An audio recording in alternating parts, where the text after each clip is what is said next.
નમસ્કાર વિદ્યાર્થી મિત્રો, આજે આપણે ભૂગોળમાં પાઠ 2 પૃથ્વીનો ઉદ્ભવ અને ઉત્ક્રાંતિમાં જે પૃથ્વીની ઉત્ક્રાંતિ છે એના વિશેનો અભ્યાસ કરીશું.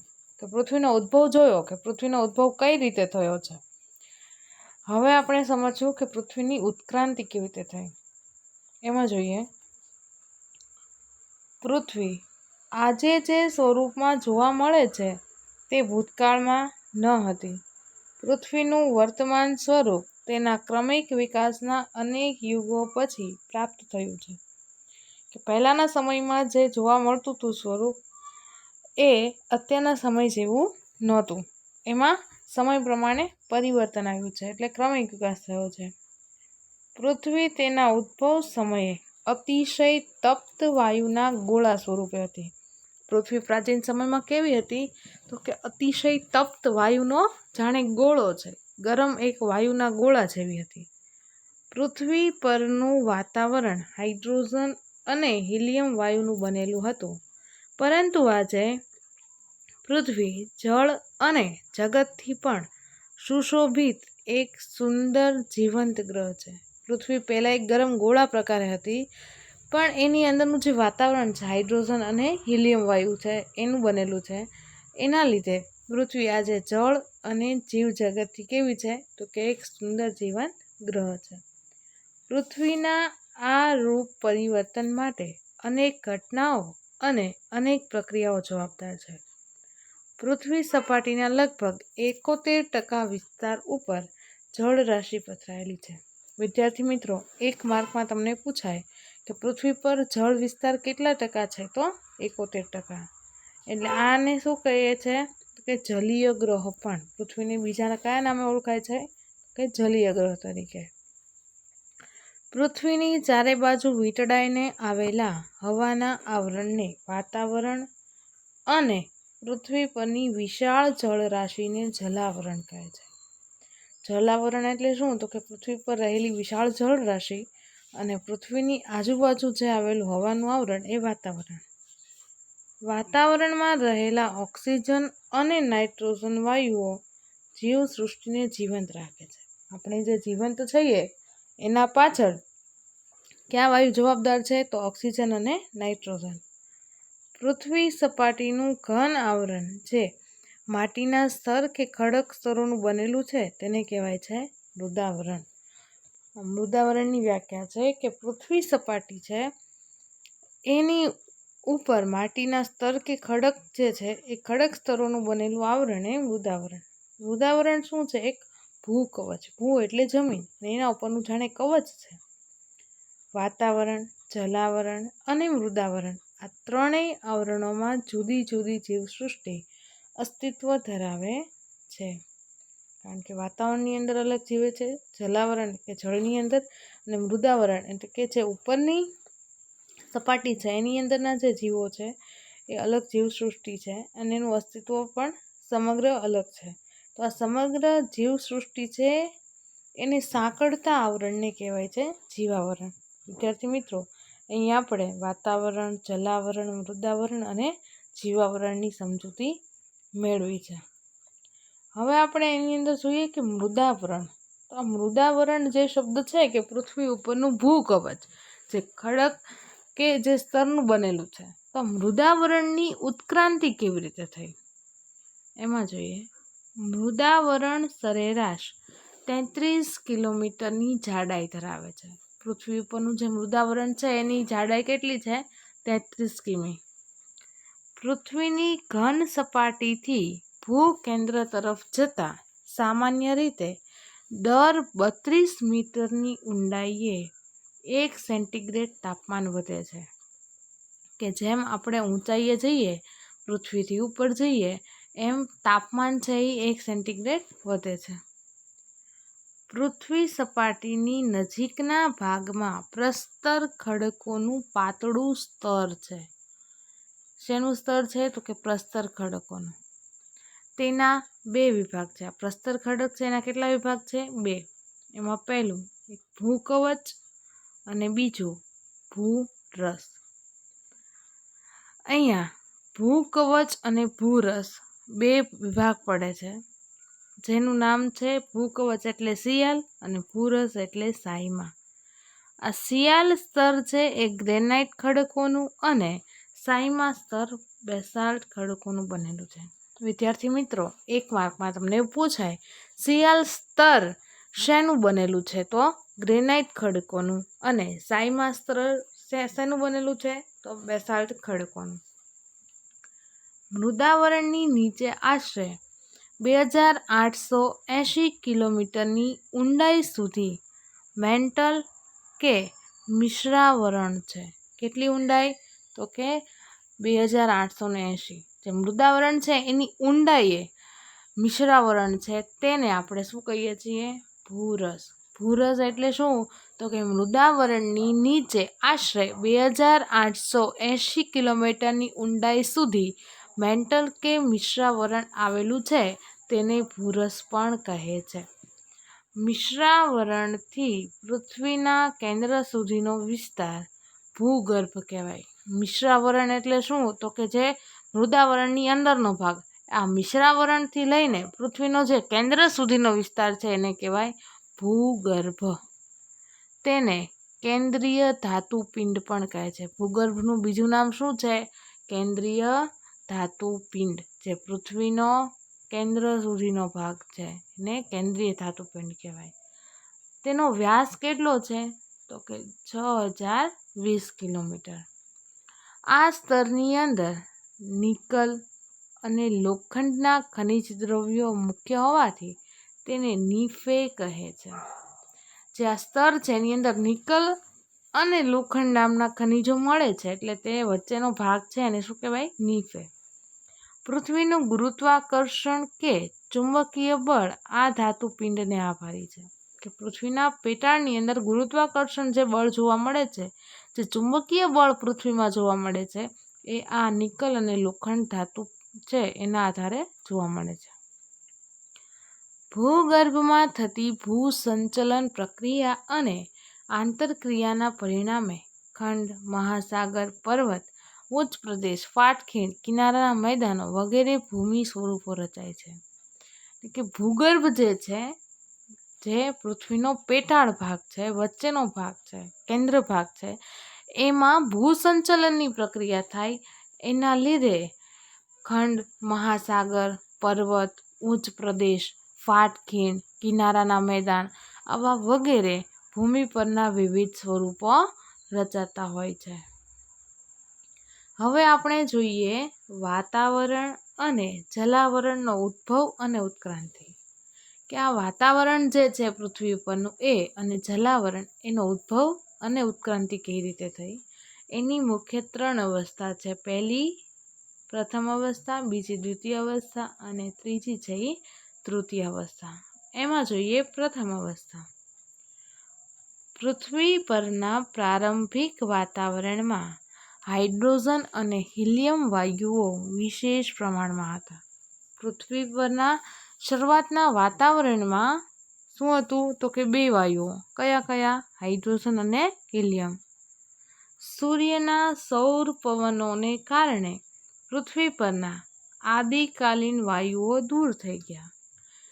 જે સૂર્યના સૌર પવનો હતા એને લીધે જે આદિકાલીન વાયુ હતા એ બધા દૂર થઈ ગયા અને વાતાવરણની ઉત્ક્રાંતિની આ પ્રથમ અવસ્થા હતી. ત્યારબાદ આવી દ્વિતીય અવસ્થા. પૃથ્વી સમયાંતરે ઠંડી પડવા લાગી. પહેલાં શું હતું? તો કે તપ્ત વાયુનો ગોળો સમય સાથે ઠંડી પડી. પરિણામે તેની અંદરથી વાયુ અને પાણીની વરાળ બહાર નીકળવા લાગી. જેમ ગરમ હતું એમ ઠંડુ થયું, એટલે ઠંડુ થવાની સાથે એની અંદરના ગરમ વાયુ અને જે પાણીની વરાળ હતી એ બહાર આવવા લાગ્યા. આ પ્રક્રિયાને વાયુ ઉત્સર્જન કહે છે. વાયુ ઉત્સર્જન એટલે પૃથ્વીની અંદરના વાયુ અને પાણીની વરાળ બહાર નીકળવાની પ્રક્રિયા એટલે વાયુ ઉત્સર્જન. આ અવસ્થા દરમિયાન વાતાવરણમાં પાણીની વરાળ, નાઇટ્રોજન, કાર્બન ડાયોક્સાઇડ, મિથેન અને એમોનિયા વાયુનું પ્રમાણ વિશેષ હતું. વાયુ ઉત્સર્જન થયું એ સમય એ અવસ્થા દરમિયાન વાતાવરણની અંદર શું હતું? તો કે પાણીની વરાળ હતી, નાઇટ્રોજન, કાર્બન ડાયોક્સાઇડ, મિથેન અને એમોનિયા વાયુ. જ્વાળામુખીઓના પ્રસ્ફોટનના કારણે વાતાવરણમાં પાણીની વરાળ અને અન્ય વાયુનું પ્રમાણ વધતું જ રહ્યું. કે જેમ વાતાવરણની અંદર જ્વાળામુખી પ્રસ્ફોટન થયું એટલે આ બધું વાયુ અને પાણીની વરાળનું પ્રમાણ છે એ વધતું ગયું. આ એની બીજી અવસ્થા હતી. ત્યારબાદ આવી છે તૃતીય અવસ્થા. આ અવસ્થાની અંદર શું થયું તો કે પૃથ્વી ઠંડી પડવાના કારણે તેનું ઘનીભવન શક્ય બન્યું. કે પૃથ્વી ગરમ હતી, ઠંડી થઈ, ઠંડી થવાથી શું થયું તેનું ઘનીભવન, જેથી વૃષ્ટિ થવા લાગી. વૃષ્ટિ એટલે વરસાદ. વાતાવરણમાં રહેલો કાર્બન ડાયોક્સાઇડ વૃષ્ટિ જળમાં ભળી જવાના કારણે પૃથ્વી પરનું તાપમાન ઘટવા લાગ્યું અને મુશળધાર વરસાદ થવા લાગ્યો. કે વાતાવરણની અંદરનો જે કાર્બન ડાયોક્સાઇડ છે એ વરસાદમાં ભળી ગયો અને તેના લીધે પૃથ્વીનું તાપમાન ઘટી ગયું અને પૃથ્વી ઉપર વરસાદ વરસવા લાગ્યો. આ છે જે વાતાવરણ છે એમાં તફાવત થયો અને જલાવરણમાં રૂપાંતર થયું અને જલાવરણથી આ વરસાદ જે છે પૃથ્વી ઉપર આવવા મળ્યો. આ વરસાદનું પાણી પૃથ્વી સપાટી પરના ઊંડી અને વિશાળ ગર્તાઓમાં એકઠું થવાને કારણે સાગર અને મહાસાગર રચાયા. કે પૃથ્વી પર વરસાદ આવ્યો, આ વરસાદ આવ્યો એટલે પૃથ્વી ઉપર જ્યાં મોટી એટલે વિશાળ ગર્ત હતી, જગ્યા હતી, ત્યાં પાણી બધું ભેગું થવા માંડ્યું. હવે જ્યાં વધારે પાણી ભેગું થયું ત્યાં સાગર અને મહાસાગરો બન્યા. પૃથ્વીના ઉદ્ભવ પછી 50 કરોડ વર્ષ બાદ, જ્યારે પૃથ્વીનો ઉદ્ભવ થયો ત્યાર પછીના 50 કરોડ વર્ષ બાદ મહાસાગરો રચાયા. તે પછી કરોડો વર્ષો પછી જીવસૃષ્ટિની ઉત્ક્રાંતિનો આરંભ થયો. પહેલાં પૃથ્વીનો ઉદ્ભવ થયો, પછી મહાસાગરો રચાયા અને ત્યારબાદ જીવસૃષ્ટિ આવી. પ્રકાશ સંશ્લેષણની પ્રક્રિયા આજથી 250 થી 500 કરોડ વર્ષ પહેલાં વિકસી. લાંબા સમય સુધી સજીવો ફક્ત મહાસાગરો સુધી સીમિત રહ્યા. કે સજીવો છે એ મહાસાગરોની આસપાસ જ હતા. પ્રકાશ સંશ્લેષણના કારણે વાતાવરણમાં ઓક્સિજનનું પ્રમાણ વધ્યું. કે જે પ્રકાશ સંશ્લેષણની પ્રક્રિયાથી શું થયું, ઓક્સિજનનું પ્રમાણ પૃથ્વી પર વધવા માંડ્યું. મહાસાગરો ધીમે ધીમે ઓક્સિજનથી સંતૃપ્ત બન્યા. વાતાવરણમાં ઓક્સિજન વાયુની માત્રામાં 200 કરોડ વર્ષ પહેલાં પ્રમાણસર બની. આ વાતાવરણની અંદર ઓક્સિજન વાયુની માત્રા છે એનું પ્રમાણ છે એ 200 કરોડ વર્ષ પહેલાં પ્રમાણસર બન્યું. પ્રમાણસર એટલે કે જે સજીવ છે એને જીવન જીવવા માટે યોગ્ય બન્યું. આ પૃથ્વી પર જીવનો ઉદ્ભવ કેવી રીતે થયો એ જોઈએ તો પૃથ્વી પરનું પ્રારંભિક વાતાવરણ સજીવના ઉદ્ભવ અને વિકાસ માટે પ્રતિકૂળ હતું. પૃથ્વી પરનું જે વાતાવરણ છે પ્રારંભિક વાતાવરણ એ સજીવના ઉદ્ભવ અને વિકાસ માટે કેવું હતું, પ્રતિકૂળ. તેથી જીવનો ઉદ્ભવ પૃથ્વી ઉદ્ભવના અંતિમ ચરણમાં શક્ય બન્યો. આ જીવનો ઉદ્ભવ છે એ પૃથ્વીનો જે ઉદ્ભવ છે એના અંતિમ એટલે કે છેલ્લા ચરણમાં શક્ય બન્યો. આધુનિક વિજ્ઞાનીઓ જીવના ઉદ્ભવને એક રાસાયણિક પ્રક્રિયા માને છે. આધુનિક વિજ્ઞાનીઓ શું માને છે તો કે આ જે જીવનો ઉદ્ભવ છે એ એક રાસાયણિક પ્રક્રિયા છે. સૌથી પહેલાં જટિલ જૈવ અણુનો ઉદ્ભવ થયો. પૃથ્વી પર સૌથી પહેલાં શેનો ઉદ્ભવ થયો કે જટિલ એટલે જે અઘરું હોય થોડું એવા જૈવ અણુનો ઉદ્ભવ થયો. આ અણુઓના સમૂહમાંથી જીવનો ઉદ્ભવ થયો. જે જૈવ અણુ છે એ અણુનો જે સમૂહ છે એમાંથી જીવ ઉદ્ભવ્યો.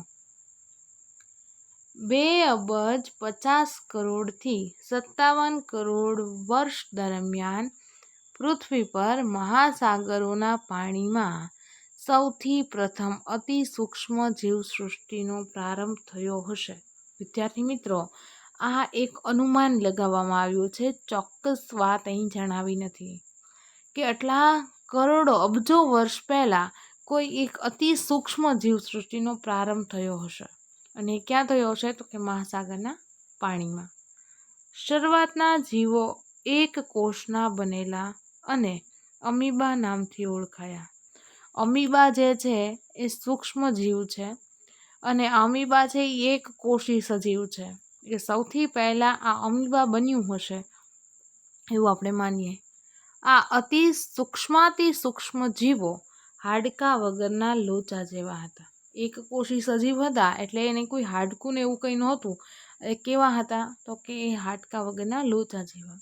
સમયાંતરે એટલે કે અમુક સમય બાદ કોમળ હાડકાવાળા પ્રાણીમાંથી કરોડરજ્જુ અને જડબા વગરના કરચલા જેવા જીવોનો ઉદ્ભવ થયો. કે અમીબા જન્મ્યા ત્યારબાદ કોમળ હાડકાવાળા કેટલાક પ્રાણીઓ જે કરોડરજ્જુ અને જડબા વગરના તો કરચલા જેવા જીવ હતા એનો ઉદ્ભવ થયો. વનસ્પતિ સૃષ્ટિના વિકાસને પણ કરોડો વર્ષ લાગ્યા છે. કે પ્રાણી સૃષ્ટિને જેમ સમય લાગ્યો છે એ રીતે વનસ્પતિ સૃષ્ટિને પણ સમય લાગ્યો છે. એના વિકાસને કેટલા વર્ષો તો કે કરોડો વર્ષો લાગ્યા છે. સૌ પ્રથમ મહાસાગરમાં લીલ, આપણે જે પાણી ઉપર થઈ જાય છે ને લીલ, એ લીલ એટલે કે શેવાળ, પછી જમીન પર ઘાસ તથા નાના છોડ અને કાળક્રમે ફૂલ, છોડ, વેલા અને વૃક્ષોની ઉત્પત્તિ થઈ છે. આ પૃથ્વી પર સૌથી પહેલાં શું થયું તો કે મહાસાગરની અંદર લીલ થઈ, શેવાળ થઈ, પછી જમીન પર ઝીણું ઘાસ થયું, ત્યારબાદ નાના છોડ, અમુક સમય બાદ ફૂલવાળા છોડ બન્યા, પછી વેલા અને છેલ્લે વૃક્ષોની ઉત્પત્તિ થઈ છે. ત્યાર પછી કરોડરજ્જુવાળા, ડોક તથા પૂંછડીવાળા પ્રાણીઓનો વિકાસ થયો. ત્યારબાદ શું થયું તો કે કરોડરજ્જુવાળા, ડોક અને પૂંછડીવાળા પ્રાણીઓ જેમ કે કોઈ જીરાફ છે, ઊંટ છે, હાથી, ઘોડા એવા બધા જે પ્રાણીઓ છે એનો વિકાસ થયો. ત્યાર પછી શારીરિક રચનામાં ફેરફાર થયો. તેના લીધે મહાકાય પક્ષી, મહાકાય ધરાવતા ડાયનોસોર જેવા પ્રાણીનો ઉદ્ભવ થયો. વિદ્યાર્થી મિત્રો, પહેલાંના સમયમાં પૃથ્વી પર ડાયનોસોર હતા તેના અવશેષો આજે આપણને મળી આવે છે. જમીન પરનું વાતાવરણ અનુકૂળ બનતા આંચળવાળા પ્રાણીઓ પણ અસ્તિત્વમાં આવ્યા. જે આપણે ગાય ભેંસ કહીએ છીએ એવા આંચળ જેને હોય એવા બધા પ્રાણીઓ પણ અસ્તિત્વમાં આવ્યા. આ પ્રાણીઓ ઈંડા મૂકવાને બદલે બચ્ચાને જન્મ આપવા લાગ્યા. આ બધા પ્રાણીઓ છે એ ઈંડા ન મૂકતા બચ્ચાને જન્મ આપવા લાગ્યા. બચ્ચાના જન્મ પછી તેઓ તેમની સંભાળ લેતા હતા. આશરે 4 કરોડ વર્ષ પહેલાં વાનરોની ઉત્પત્તિ થઈ. વાનરોની ઉત્પત્તિ પૃથ્વી પર ક્યારે થઈ? 4 કરોડ વર્ષ પહેલાં. કાળક્રમે ચિમ્પાન્જી, ગોરિલા અને બબૂન પ્રકારના વિકસિત મગજવાળા પ્રાણીની ઉત્પત્તિ થઈ. આ ચિમ્પાન્જી, ગોરિલા અને બબૂન છે એ વાનરોની એક પ્રજાતિ છે જે વિકસિત મગજવાળા પ્રાણીઓ છે. વિકસિત વાનરોના લક્ષણો માનવને મળતા આવતા હોવાથી વિદ્વાનોએ તેમને અર્ધમાનવ કે કપી માનવ તરીકે ઓળખાવ્યા. આ જે વાનર છે એના લક્ષણો કોની સાથે મળતા આવે છે? માનવને. માનવી સાથેના લક્ષણો મળતા હોવાથી જે વિદ્વાનો છે એ આવા વાનરની પ્રજાતિને અર્ધમાનવ કે કપી માનવ તરીકે પણ ઓળખાવે છે. તો વિદ્યાર્થી મિત્રો, પૃથ્વી ઉપર જે ઉદ્ભવ થયો છે કોઈ વનસ્પતિનો, પ્રાણીનો, એની આપણે અહીંયા ચર્ચા કરી. કે અહીંયા આગળ જે દરેક બાબતો છે એને આપણે અહીંયા ચાર્ટ દ્વારા પણ સમજૂતી આપી છે. તો કે ભાઈ વનસ્પતિનો વિકાસ કેવી રીતે થયો, કોઈ જીવનો વિકાસ કેવી રીતે થયો, કોઈ મહાકાય પ્રાણીઓ છે પૃથ્વી પર ક્યારે આવ્યા, એ દરેક બાબતનો અભ્યાસ આપણે આ પાઠની અંદર પૃથ્વીનો ઉદ્ભવ અને ઉત્ક્રાંતિમાં કરી છે. વિદ્યાર્થી મિત્રો, હવે ભૂગોળની અંદર વિશેષ માહિતી આપણે આગળના લેક્ચરમાં ભણીશું.